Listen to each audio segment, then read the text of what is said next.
Howdy folks and welcome.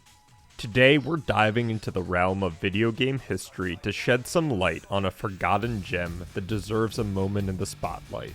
Command & Conquer: Red Alert 2.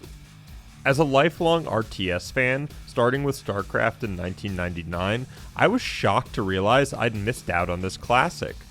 Before we dive in, you know it wouldn't be a Dog Dad video without hearing your thoughts and memories about the game in the comments below. Nostalgia is a powerful thing, and sharing those memories is part of the fun. I hope you feel comfortable doing so. Red Alert 2 hits all the right notes to be considered a timeless classic. Developed by Westwood Studios and released by Electronic Arts in 2000, it built upon a foundation of its predecessor while introducing innovations that captured the hearts of gamers worldwide. Selling over 300,000 copies in the first 3 months and generating revenues exceeding $13 million, Red Alert 2 received critical acclaim from reviewers and players alike. So why does it feel like this game has been locked away in a time capsule? Right now, where titles like Age of Empires 2 and StarCraft 2 continue to thrive, it's a shame that Red Alert 2 has faded into obscurity. But make no mistake, this game is something special. It strikes a perfect balance between a political thriller and a campy rock opera. With a premise that's both profound and over the top, it's amazing.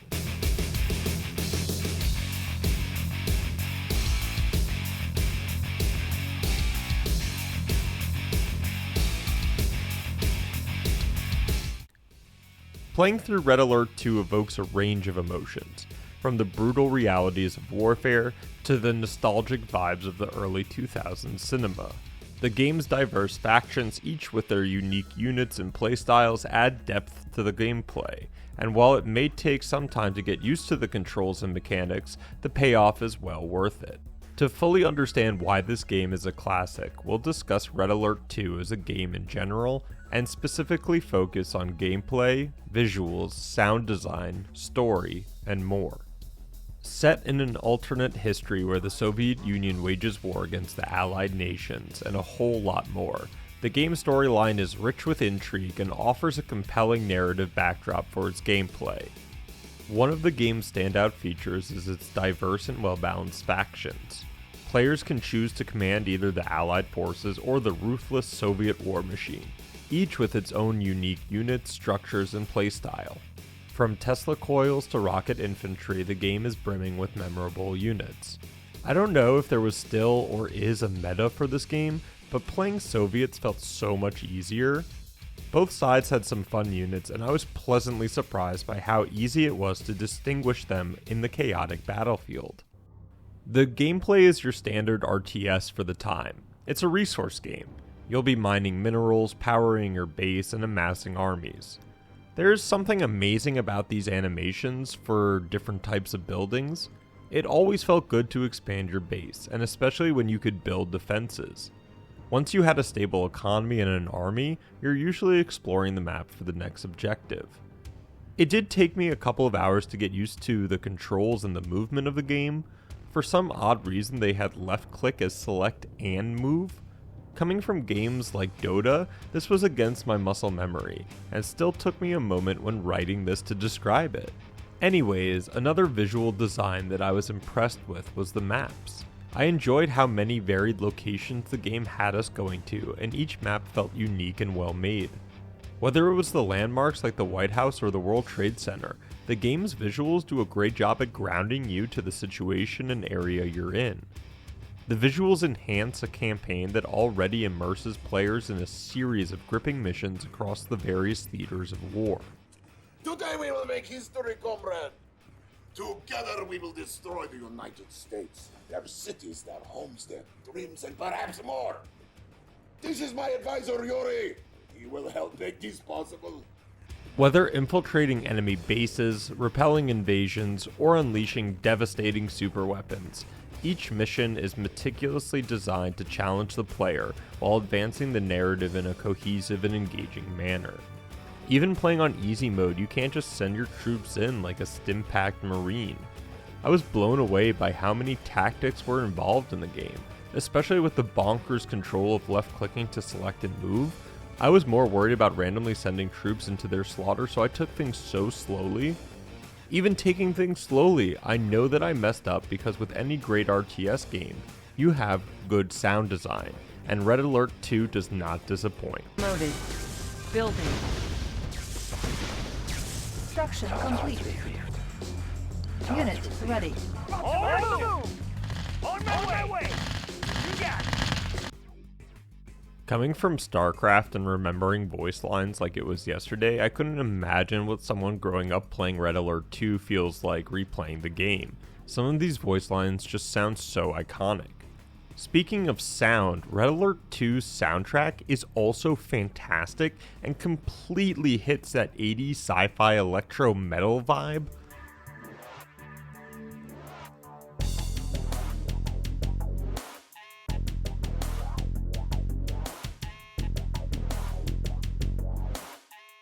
I was blown away by the over hour and 30-minute soundtrack. They don't make music like they used to. Some of these songs have you feeling like Sid Meier's Alpha Centauri and Black Lagoon made a soundtrack baby, and it's awesome. Now to the story, and where the game truly shines for me personally. All of the gameplay being from 2000 wouldn't mean anything if you didn't care, and oh boy, the story is so profound yet over the top that I couldn't help but be wrapped in. I don't even fully understand what's going on. It's time to hit back. Make it happen. Yes, sir. This is General Carville. Soviet invasion confirmed. Execute launch order 010, Adam Delta Charlie. Have confirmation. Missiles primed. Jerry, what? We have to open the silos, or they'll explode under... The silo doors are... Now, this is how I understand the story, but I could be completely off. If a dedicated lore fan wants to tell us, please leave a comment down below. I truly appreciate it. If anything this far has piqued your interest in the game or franchise and you haven't played, I'd highly recommend playing first and then coming back. The reason why I'm saying that is the story of Red Alert 2 really makes it special and unique. It's something to experience for yourself, at least for the first time in my opinion. So the first Red Alert is set around Albert Einstein time traveling, trying to eradicate Hitler. Yes, you heard that right. I don't know if Einstein kills him or takes him out of time or what, but Einstein's thought was that he could avert World War II. Cue monkey paw. With Hitler out of time and no Nazi Germany, this leads to a power vacuum that allows the Soviets to expand. This rapid expansion quickly escalates to war with the Allies. Now, it turns out Command & Conquer's franchise storyline feels more convoluted than Metal Gear's, which is saying something. Red Alert has 2 campaigns, both with different endings, and so does Red Alert 2, so you get like alternative player victories in alternate timelines to the same game. I'm guessing the Allies' victory is canonical because Red Alert 2 starts off with the imposed leader of the Soviet Union, Romanov, cranking up the crazy to 11 and invading the United States in a surprise attack. President, whatever do you mean? Alex, I have, you're throwing everything you've got at us, Alex. We're supposed to be allies, you maniac. I'm the one that put you into office. Listen very carefully. I am not your pet, Mr. President. We Romanovs have our legacy to consider. I don't give a wooden nickel about your legacy. You call them off. Alex, you call them off. You know, we'll retaliate. Oh, don't be so sure, Mr. President. To start off the game like this is remarkable. I talked about this in my Fallout 3 retrospective, but you don't get a lot of media depicting America under attack or full occupation. As a native New Yorker, seeing Russian warships off the Hudson shooting warheads kind of freaked me out, even with the old school graphical animations. It's a true testament to this game's writing and overall design that I felt like I was doing my part to liberate the United States, or take down the capitalist pigs. Sorry about that, the darn psychic dominator. Anyways, each level advances the plot in some way, and you'll get these great FMV cutscenes that for me personally hold up even more now than they did back in the 2000s. I have assisted in over 50 successful campaign simulations since the Great War. I believe you will be more than satisfied with my services. Please stand by, comrade. It is Premier Romanov himself. If the lovely Lieutenant Sophia has finished pushing for promotion... Are any of these actors going to win an Oscar? No, but they put their soul into these characters. So the United States is primarily taken over by the Soviets, in part to the Premier Romanov's right-hand man, Yuri. Yuri is different, and I like how the game starts us off in the Allies side not really understanding how all of this is happening. And then being able to play the Soviets to get more of the story was a great touch. I also love the fact that you can tell the game is becoming more sci-fi than the first one, even with the killing Hitler in the past trope. You have your mind control devices, your time machines, teleporters, and somehow it all works. Going through both campaigns was a blast, and I had almost forgotten how much fun playing an RTS campaign would be. In the end, the United States is liberated and Yuri is disposed, for now. As most popular games back in the 90s would have it, a DLC came out for this game about a year after its massive success. We got Yuri's Revenge, which adds a whole epilogue to the events of Red Alert 2 and gives us this cinematic masterpiece. What is that? Who is there?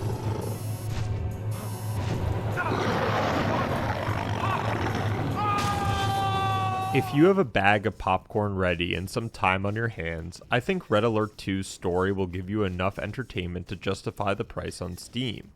There's so many great videos on YouTube going through the story as well, so I highly recommend checking those out for a deeper dive into the lore.